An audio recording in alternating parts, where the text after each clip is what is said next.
家好，我是Tokaido的赖恩，也是知床唯一的中文向导。那大家现在看一下我身后的牌子，写着罗臼町，应该知道我今天主题要干嘛了吧？没错，今天就是要带大家去罗臼玩，走吧！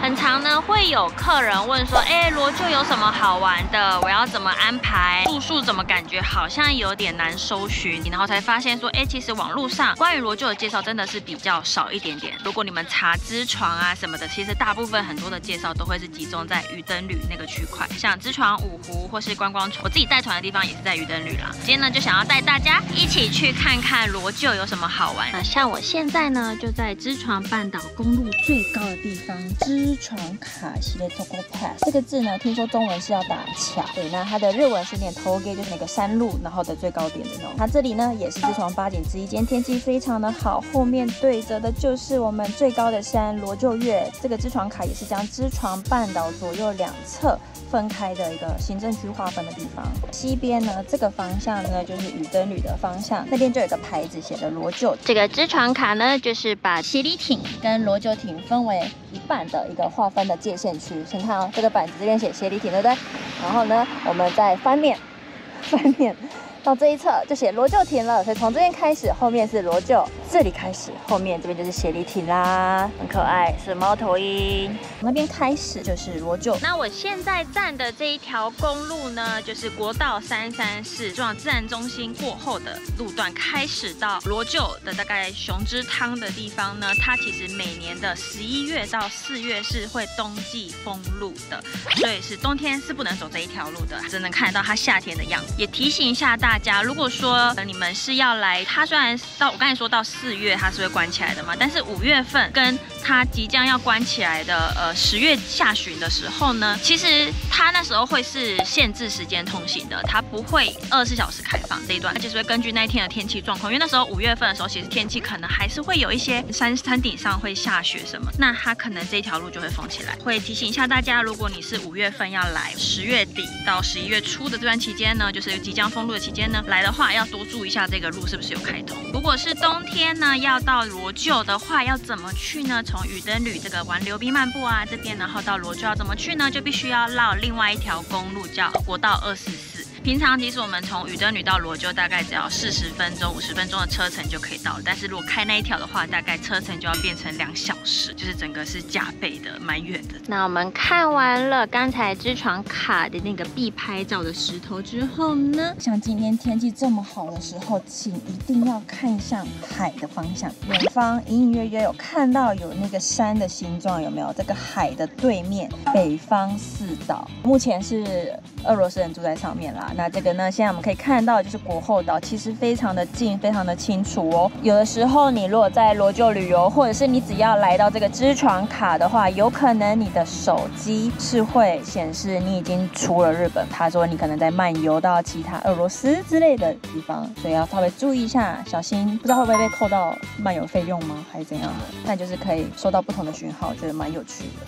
那它这里有一个板子，上面写着北方领土。那这里呢，就是北海道的知床半岛这一块。我们现在大概在这个位置，这是鱼灯旅，这是罗臼，它对的真的很近，看这就是国后岛，非常的近。那后面的北方四岛呢，其实还有社丹、池武群岛跟陀佐岛，这样总共4个。在日本这边呢，它是会写说这是我们的领土。这边有写到我们现在在的这个知床卡，日文是 Shiretoko Toge， 那它最可以看得到国后岛的范围呢，就是这里。这个国后岛距离我们等一下要去的罗臼的街区，其实只有大概25公里而已，非常的近。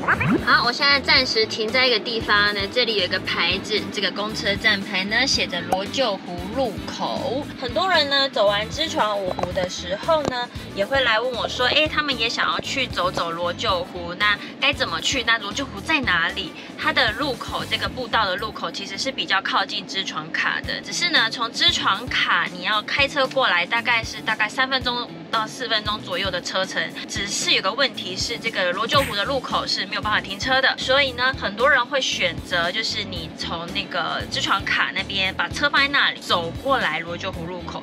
其实距离有点远，可能要走的30分钟吗？20分钟吗？我觉得这一段路程稍微远一点点，然后才会开始走进去步道。那步道又是另外的时间了嘛。也会有人会选择利用这个有巴士在运行的这段期间呢，通常是夏天的6月下旬到9月左右这样。是有巴士在运行的期间呢，他会先把车子放在这个支船卡那边搭一站而已，就是搭巴士到这个罗臼湖路口，这样比较轻松。回程呢也是尽量搭配的巴士的时间走回来，给大家参考咯。但我今天不会带大家去罗臼湖路口，因为这不在罗臼的街区那个范围里面。我们今天重点要放在街区那里。北海道有些山路的路面会有明显的刻纹，是为了提醒大家注意降速。那你在经过这一类的路段的时候，其实你的车子也会比较听到明显的噪音的声音来提醒你。现在来到了熊之汤 Kumano-yu， 有机会的话，我都非常推荐大家来体验一下这个露天风旅免费的温泉。那它的旁边呢，就是支船卡这个公路冬天封路的终点线，就是那边有个闸门，冬天的时候它这个门就会关起来，是不能通行的。所以这个冬天也是可以来泡这个温泉的。我有泡过，我觉得冬天泡超级舒服，它的水其实有一点点烫。如果是在很热的夏天来泡的话，我觉得会有一点点但是呢，例如晚上，我有泡过晚上的时候，然后也有冬天的时候来泡，其实都很舒服。大热天正中我就不会想要来泡。后面呢，这个熊之汤的对面就是露营场、野营场，所以露营的人他们要来洗澡也都非常的方便。那我们走上去这个桥，过了这个桥之后就是熊之汤了。下面的溪水很漂亮，但是呢，因为这里是免费的，然后也不会有管理员在这里。其实晚上如果要来泡的话，我自己就觉得会有点小恐怖啦，因为其实有点暗。然后你真的会想说，会不会真的有熊在这附近？其实也不是完全没有可能的。所以你看，这里就是有熊之汤温泉的牌子，很漂亮吧？它里面的温泉就是很简陋，就是一个池可以泡进去的坑这样子，也没有那种镜子让你洗澡。因为我们去温泉饭店看到有镜子专用洗澡区什么的都没有，然后你也要自己准备一些沐浴乳那些东西，在那个温泉池的旁边去做这件事，去冲洗自己的身体之后下去泡这样。当然也不会有吹风机啊什么的。需要完善一点的话，可能比较建议你这边泡一下，然后就要去温泉饭店洗个比较完整的澡吧。它的入口。这边就是女汤的入口，把这个门打开就可以进去了。然后往那个方向走呢是男汤，但我就不过去了，因为其实是我怕会拍到他们。非常棒的环境，有机会一定要来体验一下哦。熊之汤的旁边呢，还有这个支船罗臼 Visitor Center 游客中心。那这里面呢可以逛逛之外呢，它的旁边还有一个景点叫做间歇泉。听说最近状况不太好，这个间歇泉好像不一定会喷这样子。我们先去看一下好了。中途又看到了间歇泉的指示，跟它也是罗臼岳的登山口，是从这里的。罗臼岳登山口其实有2个，一个是从罗臼这一侧上去的，然后另外一个呢是从羽登吕那边爬上去的。那我自己呢，我只有爬过从羽登吕那边的，因为那一段路算是比较多，大部分人会选择的路径，然后比较好走一点。听说罗臼的这边的登山口比较不好走，所以我一直都还没有去挑战它。不好走之外，好像走的人也很少，所以就会路径其实不是那么的明显啊。听我朋友讲是这样，但我都还没去试过，只有爬过羽登吕那一侧的。这里有一个山上小屋，哦，有一点烟，一点点烟而已。它上面刚才就写说，哦，只会有烟，最近只有烟。好，这里间歇泉，它还有写中文，是1968年呢被指定为北海道天然纪念物，每1小时左右就会喷出热水，甚至可以喷到8公尺高哎。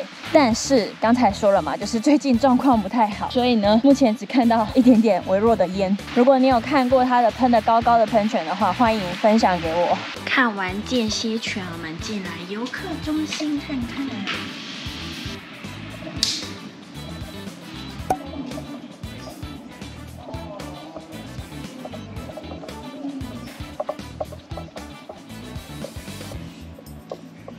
去完游客中心呢，非常推荐大家到这个罗臼神社。然后我们上去参拜一下之后，这边旁边是可以去虎鲸御守的，这个很可爱吧？这我之前呢也有写文章介绍过，因为这个罗臼呢，这里可以搭那个赏鲸船，可以看得到虎鲸，所以他们的神社呢就出了一个这个罗臼神社的御守，非常漂亮。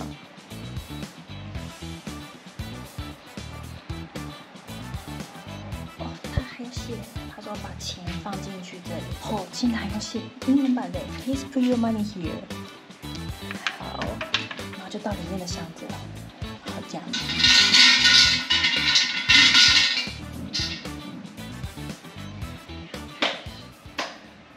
那我到了我今天晚上要入住的旅馆，叫做 Bear Elephant Kumazo。那这间旅馆呢是2023年才刚新开的旅馆，它是有一位泰国的朋友开的，也是我在知创这里认识的朋友，住在中标基，泰国人，已经住了10多年了。那中标基呢那边也有他开的按摩店，他按摩店资讯呢我会再分享在下面的说明栏，让大家如果以后来玩，觉得很紧绷的话，也可以去给他按摩一下。就是他在罗臼开的旅馆，那我们去看看吧。今天也是我第一次来住，这是欧桑，こんにちは，萨瓦迪卡，可愛。Bear Elephant Bear は知床 Elephant はタイのあれですよね。馬が鮭食べて象みたいな。あ、本当だ。本当だ。初めて気づいた。鮭だ。馬の足は後ろの尻尾。あ。これですよね，好有创意！我第一次仔细，之前没有仔细看过它的 logo。它是呢，棕熊在吃鲑鱼，然后这边是罗臼呢，就是很有名的，就是有金鱼可以搭赏鲸船，所以它的金鱼的尾巴好可爱哦，可愛い。进来之后，我们慢慢的先去看一下大厅，然后它很漂亮。这个翁桑呢，他是会拍照的摄影师。这个是交易厅。交易厅也有冷气，现在北海道越来越热，非常需要冷气。然后电视这些茶品啊，这些都是可以自己去取用的，也可以泡咖啡。那早上的时候呢，它会提供面包让我们去烤，然后去吃这样子，这都是含在里面的哦。它这边有写 coffee or tea， ご自由にお飲みください，都可以自己来自由取用。早上的7点到9点半。1楼的这边有一个 shower room。图案都是很漂亮，这个就是洗澡的地方。这里呢有一个是有浴缸的，其实很大哎，有2间可以使用。附近呢其实也有那个温泉旅馆，走路可以到温泉旅馆去泡日归温泉这样。所以如果你想要去泡温泉的话，也是可以的哦。走到刚才我说的那个熊之汤，其实也不算太远，可以散步过去这样。这边是1楼的盥洗区，这边有提供吹风机。然后一些备品、毛巾都是可以自己使用的。洗手间里有2间，男生的，觉得蛮干净、很漂亮，而且它的颜色选得非常的舒适、漂亮。那我们去看2楼的房间吧。2楼的房间呢，总共是有1、2、3、4、5、6、7间房间。那他刚才说呢，其实最多是可以23位左右的就入住这样，也会有一些客人是跟他去预约包栋。然后通常包栋大家住的舒服一点的话，大概17个人左右是差不多的。所以如果有需要，如果是比较多人的，其实17个人左右的话，也是可以考虑包栋整个都是你们自己的。来看看我的房间，我的房间是路，下一路。然后这是我的钥匙，很可爱吧？就是一个非常干净简单的一个房间，然后床看起来是蛮舒服的。今天晚上睡觉还蛮期待的，感觉枕头也是很舒服，是我蛮喜欢的软度。很重要的是有冷气、暖气、空气清净，还有一个小冰箱在房间里面。那有一些相关的入住的一些相关资讯，它全都是用英文去写的哦。这边有日文，对一些相关的资讯。这其实也是可以睡2个人的这个，但因为今天我自己住啦，所以就是它只放了一个枕头这样。再来看看2楼的空间，这里也很明亮，很漂亮，有3个就是可以洗脸的地方，所以早上呢不会塞车。洗手间也是一样，跟下面一样，也是一个男女共用跟一个男性用的这样。那我刚才介绍我的房间呢，它是西式洋式的仿床型，也有这种铺床垫的，这感觉还可以再加床垫呢。然后木头地板是木头地板，不是榻榻米哦。觉得空间大小也是差不多的感觉。以上呢就是我在这个 Bear Elephant 的简短的一些室内空间的介绍。其实还蛮常有客人跟我反映说，其实要再找到可以住在罗臼的旅馆，选择是不是很少啊？什么都搜寻不到。其实呢，这里的比较不像知床雨灯旅那边有比较多大型的温泉旅馆，都是比较小规模的民宿，其实蛮多的。大家很多都没有上架在我们普遍会去使用这些国际订房网站，像是 Booking 啊或者 Agoda 这些。要找到的方法呢，就是去罗臼观光协会的网站，它有一个住宿的列表。从那个列表当中，每一间旅馆他们有他自己的官方网站，所以你可以从那个上面去预约。但像我今天住的这一间 Bear Elephant 呢，它是有上架在 Booking、Agoda 的，所以你是可以从这些地方预约到它。那听老板说，也是蛮多台湾客人会来预约他们家的，就是他也蛮开心可以遇到大家这样。那住在这个地方的话，晚餐要怎么去解决呢？这边的话，其实从住宿的地方走路到，我刚好稍微提到一下，就是走到旁边的像风之汤啊，也是一个温泉旅馆，然后或是罗臼第一这2间旅馆，其实算是走路都在到得了的距离，大概10分钟吧，然后就可以走到，可以去泡日威温泉。但是餐厅的话，都是比较集中在罗臼的街区市区的地方，道路休息站 Michinoeki 那附近，然后港口的附近，包含便利商店 Seikoma 也是在那边。所以如果从旅馆这里开车过去的话，大概就要50分钟的路程。那走路的话会稍微有一点远，大概是2公里多，2.3，我看地图是2.3公里啦，就是稍微需要走一段路这样。如果晚上要去吃饭的话，可能就是也许开车的人会是比较适合的。那说到吃饭，晚餐呢也是好常有客人跟我说，罗臼是晚上没餐厅啊，这样子。在哪里？我不知道吃什么，我只能吃便利商店什么的。其实都有啦，只是因为有些外观其实你看感觉好像看不太到里面可以进去的感觉吗？不知道，但是其实我吃过蛮多家餐厅的，然后也都是当地人会去吃。其实一样的，他们的观光协会的网站呢，也是有把餐厅列表整理得很清楚，然后还有包含各家的营业时间啊，大家都可以去参考一下。那其实打开 Google 地图上面也都有一些餐厅的标记，那你们就去看它有没有营业嘛 ，Google 评价都是可以稍微参考一下这样的。今天呢，我要吃什么晚餐呢？我们的翁桑要来煮绿咖喱给我吃。等一下我要去拍他怎么煮绿咖喱，因为我是非常喜欢泰国。看到翁桑的时候，我也是跟他大聊泰国。今天就是要做绿咖喱给我吃，非常期待耶。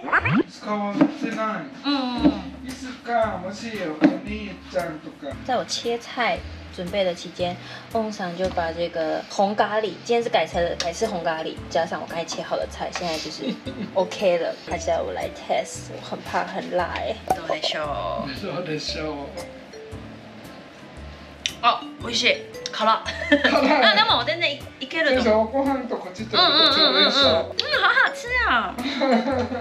阿瑞嘛，阿瑞嘛，阿瑞嘛是泰语，然后还煮了那个面线，它是要跟咖喱一起配的，好赞哦耶！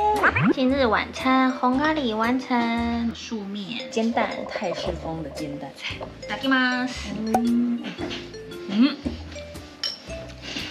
タイの味。タイの味。いい。一緒。翁さんありがとうございます。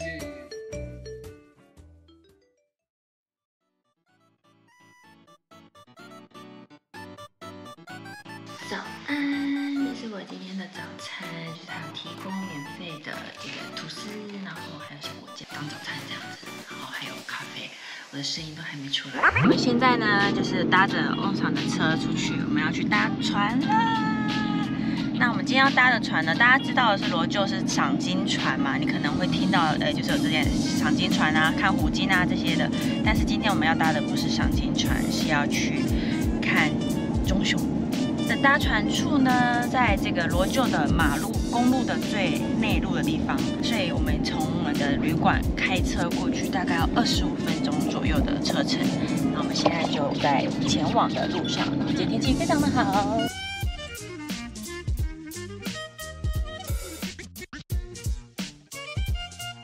罗臼的房子呢，跟我住的雨灯旅有点不太一样，是他们的住家都是沿着这个海岸线去住，里面就是山壁了，所以大家都是在海岸边这样一排的房子。然后雨灯旅那边是一个区块，一个大土地，然后好多人住在那，跟饭店也都在那个地方，这样不太一样。我还蛮喜欢这里的，就是渔村的感觉。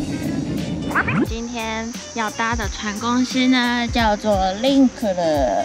好的，我们要出发了，耶耶！穿好了救生衣，搭船其实会蛮冷的，所以呢，要建议大家穿外套。呀，远方其实海的对面就是国后岛喽，这边非常的清楚。今天天气炸好的，我们现在在这个 Link 它的出发点呢，其实也是罗臼的这一侧知床半岛公路的最内陆的地方，马路到这里而已，从这边开始是没有马路，也会有一些比较厉害的登山客，进阶版的登山客呢，他们是会走这边的海岸线，然后爬山啊，去到知床半岛的尖端知床岬那个地方我没去过，我没有办法走那个路线，有点可怕，因为它是要算潮汐变化，抓好时间，要在那边搭帐篷3天2夜之类的。我觉得这个难度太高了，无法哦。我就是搭船看知床岬就好了。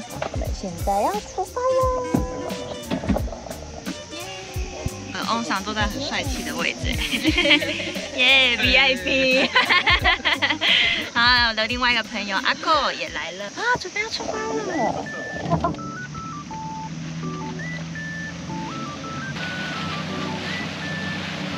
まず遡上市でやってきますので、ヒグマも頻繁にハンティングに現れる場所です。这边全都是昆布帆屋，我们这边已经是没有马路的咯。罗臼昆布非常有名嘛，昆布的渔夫们他们工作的小屋都在这里，那他们就会是用搭船的方式到这里去工作。上面有人正在晒昆布，有人。这一个是知床岳，最靠近那个知床半岛尖端知床岬的山，那它是没有登山道的，所以呢要爬其实蛮难的。然后他刚才有说要爬的话，大概要10多个小时才有可能。我们现在已经到很尖端，靠近尖端地方，然后也看到一个电线杆，这个是日本最北东端的电线杆，这个地方是有通电的哦。接下来后面的地方就没有电了。好，我们已经过了刚才有说有电线杆的地方，这个也是渔夫他们工作的房子，以前会住在这里这样。那种溪流的地方呢，其实都会呢，就是秋天的时候都会有鲑鱼洄游这样。那中雄呢就有可能会在这里抓鱼。那我今天搭船的时间是9月的上旬，所以还没有那么多的鲑鱼洄游。但接下来再往9月中以后比较有可能。然后刚才呢也有游客问说，电源是在刚才电线杆的地方吗？可是我们刚才已经开了好长一段路，大概已经有5到10分钟左右吧的路程。那这个房子他们是没有电的吗？船长就说他们会用发电机啦，虽然通电是没有到这里，但是他们可以使用发电机，还是可以收。那应该是蛮辛苦的。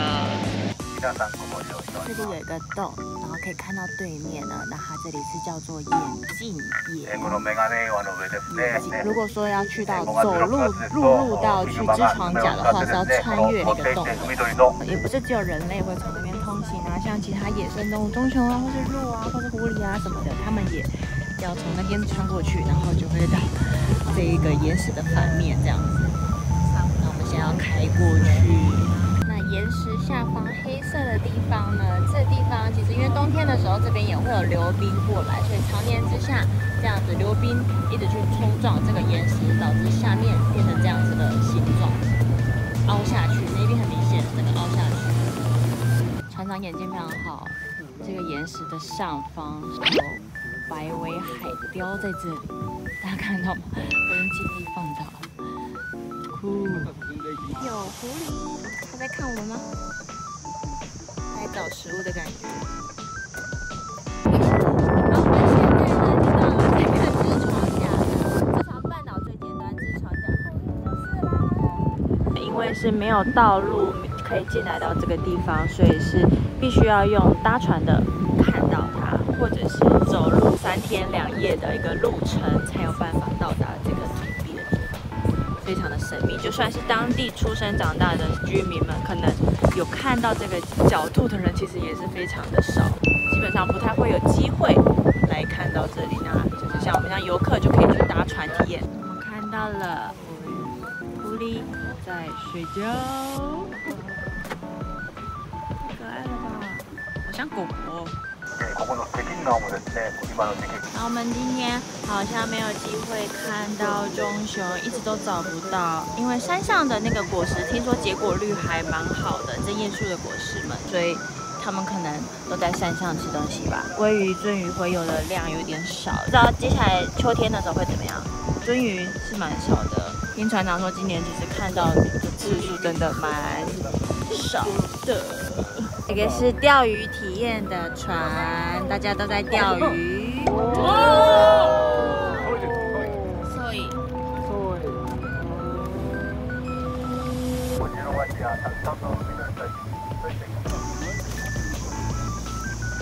回来了，8点50分左右出发的。那我现在回到了这边是大概11点5分，大概是2个小时。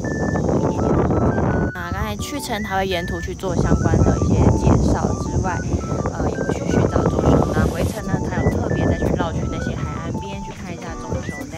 很可惜的是今天啦，很可惜今天就是没有看到就是棕熊这样，因为它们是野生动物嘛，这也不能强求。所以如果大家有机会的话，就是可以搭一下这个船来看野生的棕熊，然后还有痔疮甲。野生棕熊要就是搭船看呢，其实因为他们就是在一个最不影响到他们的生活的一个距离去观察他们的行为啊、生活啊那种感觉，相信大家来看一定有机会看到的。我们的翁上说他已经搭这个船10多次了，但是这是他第一次没有看到棕熊，几率真的没有那么的低，真的是我们今天真的刚好有点衰。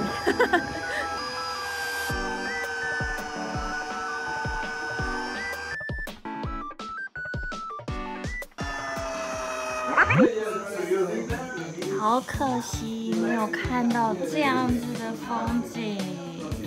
罗臼吃饭的地图、餐厅的地图其实还蛮多的啊，你看，只是很集中的，就是在那个道之驿的附近，这是道之驿旁边，它这边有标记起来，这都是餐厅的地方哦，午餐、晚餐都有。好，这里呢就是我们今天搭船的那个办公室林口，然后也是我刚刚有说到，他们是在马路的最尾端，这个知床半岛罗臼这一侧的道路的最终端。然后呢，前面我走下去，前面就有个牌子说这个桥过去后面就没有路喽。这马路你看，大家柏油路已经没有了，这里就是海边。走去知床甲的话，就是从这里开始走。但是大家也看到了，刚才船航行的路线全都是那种，虽然有些地方是有像那个沿岸可以走，但是很多的时候其实都是断岩峭壁的地方。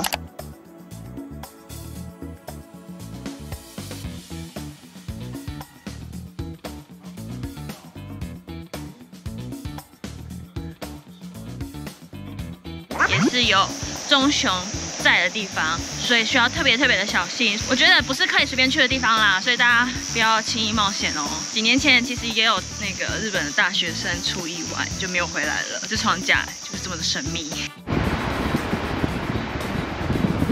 这里有一个香博温泉，最里面的一个野溪温泉。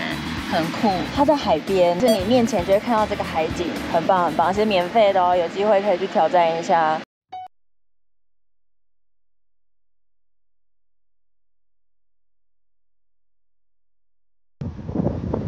我们现在来罗臼的道路休息站吃午餐，带大家来吃我很爱来的餐厅知床食堂，还有很多的海鲜烤鱼。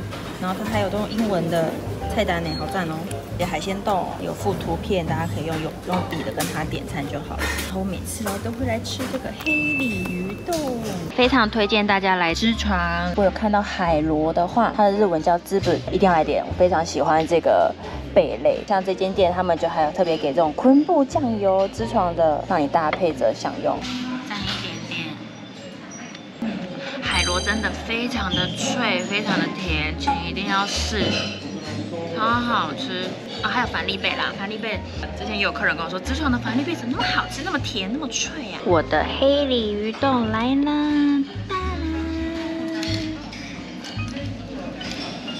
它里面的构造是这样子，就是个鳗鱼冻饭的概念。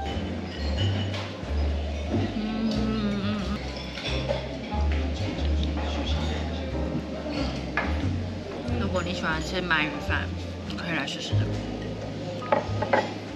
道路休息站隔壁的这间海鲜工坊呢，是他们的罗臼鱼会的直营店。这里罗臼渔业协同组合直营店，大家很常问说，推荐昆布去哪里买？其实我很常会教大家来这里买。非常多种类，边角的这个其实也很好用，那其实都是一点点，然后加到汤里面去提个鲜就可以了。那还有一个偷懒的方式呢，就是使用昆布茶，这个是我很常买的，冬天的时候泡来，很像就是咸咸的高汤，去喝那个高汤的感觉。有时候料理呢加进去，其实也是昆布的那个香气，就是提鲜的作用这样。它其实有2个品牌在卖，但我个人是比较喜欢他们这个佐藤商店的。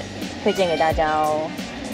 罗臼昆布是昆布品牌中的高级品牌，高级昆布。那它的做工其实非常的繁琐，就是总共是有23个步骤。那个道路休息站呢，走出来，其实旁边就是渔港了。来搭赏金船的话，也是在这边的码头出航。像我都会推荐大家来搭的船公司呢，就是我以前上班的地方，叫哥吉拉岩观光。我以前不在这一间上啦，他们罗臼渔灯旅都有。参加哥吉拉岩观光的行程呢，你去报名的时候可以出示我的优惠券，就可以折500日元哦。相关优惠券的资讯呢，我会贴在下方的说明栏。我在我的部落格也有介绍到蛮多，就是关于观光船、赏金船的一些相关资讯，大家可以去看一下。推荐大家可以来罗臼去搭赏金船，看虎鲸、抹香鲸。那我们今天搭的这个船呢，去到知床岬，然后去看棕熊啊、野生动物等等的。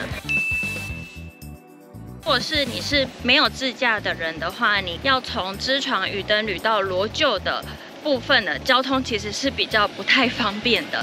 它有巴士，但是那个巴士呢，它有季节性的，所以它是大概6月的时候到9月份左右而已。巴士的时间呢，其实没办法住在渔灯旅，然后当天来回罗臼，罗臼住1个晚上才可以。如果你要参加这些罗臼的行程的话，住宿的话，就我昨天有介绍到嘛，Bear Elephant啊这些的。如果说你真的只能当天来回，你要住在渔灯旅那边的住宿的话，然后你又没有开车，当然也赶不上巴士嘛，对不对？是可能呢，你可以搭计程车，只是我们渔灯旅跟罗臼两边的计程车都各自有1台，也要看它有没有空。单趟的价格大概是1万块，所以来回的话大概会到18000到2万日币之间。那这个价钱呢，是大概是2024年这段时间的价钱，我不知道之后它会不会涨价还是什么的，会什么变动，但是我只能说大概现在这个价钱啦，听游客说，供大家参考喽。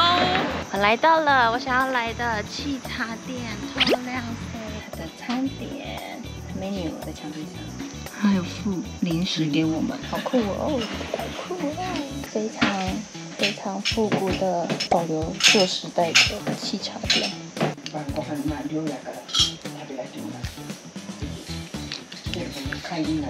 这真的是一个很神奇的咖啡店哦！老板娘就直接坐在我们旁边的椅子上，跟我们聊了超多的天，就是讲知床啊，讲他的客人啊什么。在我们喝完咖啡之后呢，他突然端了各1盘饭给我们吃，我开始吃饭了，加杯瑞吧。那其他些仔细散寿司，还有点热热的。いただきます。非常的一个悠闲的一个沏茶店。我跟我朋友都觉得，我们好像就在里面的时间就是整个缓慢下来，心也平静下来了，非常棒。然后板娘也说，其实蛮多台湾游客也都会去她的店里的，大家有机会可以去坐着休息一下吧。以上呢就是我这次在罗臼2天1夜的玩法介绍，那希望大家会喜欢。那除了这次的影片之外呢，我的 Lantoko 知床生态旅游的官网里面其实也有整理非常多的知床旅游资讯，那相关的地图连结也都会附在上面，就是可以方便让大家去做规划行程啊，相关的准备这样，那也都是可以去看看的哦。这个官网的资讯我会放在的下方的留言处。那这边另外再想要再介绍一本，就是罗臼呢，他们其实自己有出一本海洋生态手册。那这个海洋生态手册呢，它是有出繁体中文版的，是不是很棒？对，那这个繁体中文版的手册上面呢，它就是有介绍到，我们刚刚讲到说，其实金鱼这边大家会来看金鱼嘛，那各种金鱼海洋生态的介绍之外，还会有我们在早上搭船的时候有看到很多的海鸟，这些海鸟各自是什么名字，然后它的中文名字叫什么，在这里都有介绍啊。然后还有像是这边因为海边嘛，也很多渔业，所以它的抓的有什么样的海鲜可以吃，什么推荐，然后还有昆布怎么做，这些的全都是中文说明的，非常棒。那这个本子呢，它是可以在各家的那个赏金船的公司里面就可以买到这个本子，然后还有那个罗臼的观光案内所都可以买得到。那我也很推荐大家，对，这本才300块，它应该没涨价吧？日币300块，非常便宜。那如果对北海道还有对知床有什么想要知道的，或者是希望我拍摄介绍的，都可以在下方留言跟我说。那我们下次见啦，拜拜。